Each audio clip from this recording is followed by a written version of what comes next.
Thank you, Den. It's a great privilege to be here and to have the chance to add a few footnotes, as it were, to what Lord John Brown has just said.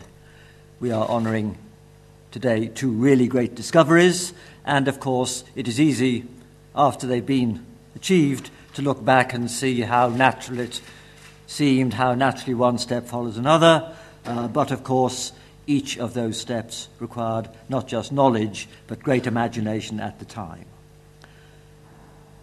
Charles Kao had to conceive a non-absorbing glass. He then needed to create it, and Charlie Towns had to build a new form of optics for others to exploit.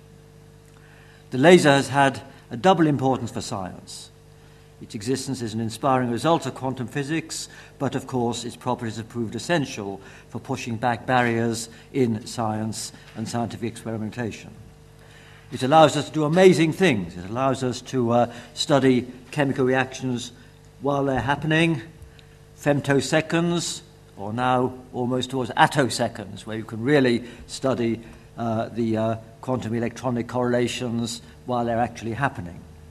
And also, as was mentioned this morning, lasers allow immense concentrations of energy to the extent that the National Ignition Facility in California may be able to implode a pellet so that nuclear fusion occurs. Those are just two of the immense range of technologies which have been made possible by the laser. I think also that the laser in particular exemplifies the long time scale for science and its applications. Charlie Towns mentioned this in his lecture this morning. Of course, the key feature, stimulated emission, dates back to a classic paper by Einstein in 1917, and it was the realization of that in Nature, in a lab which was achieved in the 1950s by Charlie Towns and his collaborators. He mentioned incidentally in his talk that we now know that nature did this first, because there are indeed masers operating in interstellar space, in interstellar clouds, and these are well known. And these were discovered in the 1960s, and it's an interesting counterfactual thought to ask what would have happened had maser action been seen in space before even the concept had been worked out on the ground.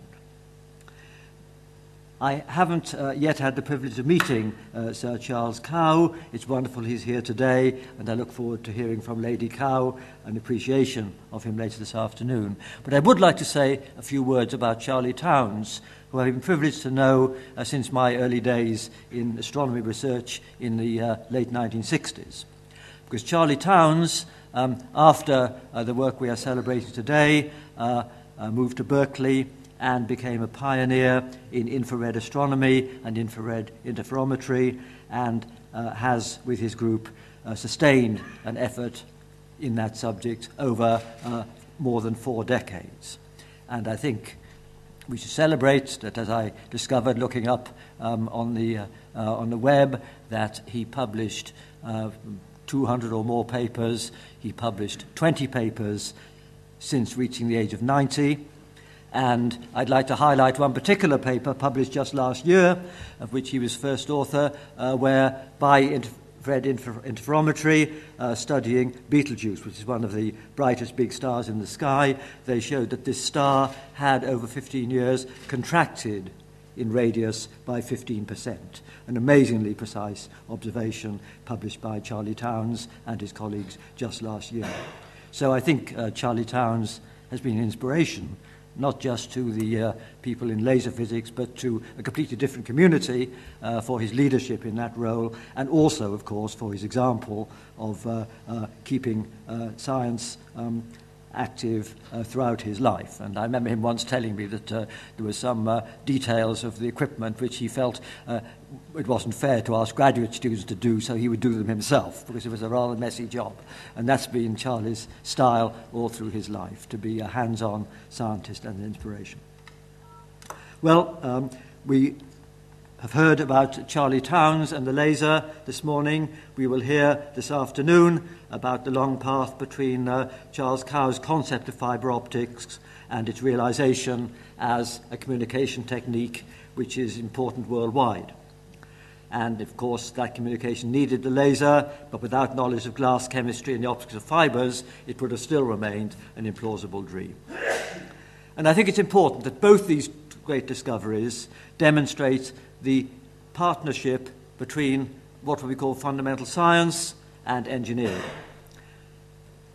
And it's therefore appropriate that we are having this occasion sponsored by the Royal Society and the Royal Academy of Engineering, who work together in many ways, but I think these two discoveries illustrate crucially how there is development from pure science to applications, but equally back the other way, in that the advance of science is stimulated by new instrumentations and new technology. So it's really a symbiosis between the scientific discoveries and the technology which we are celebrating today, and we're celebrating it by at the same time honouring two of the great scientists of the world, and it's a great privilege to be here and to welcome them both to this occasion.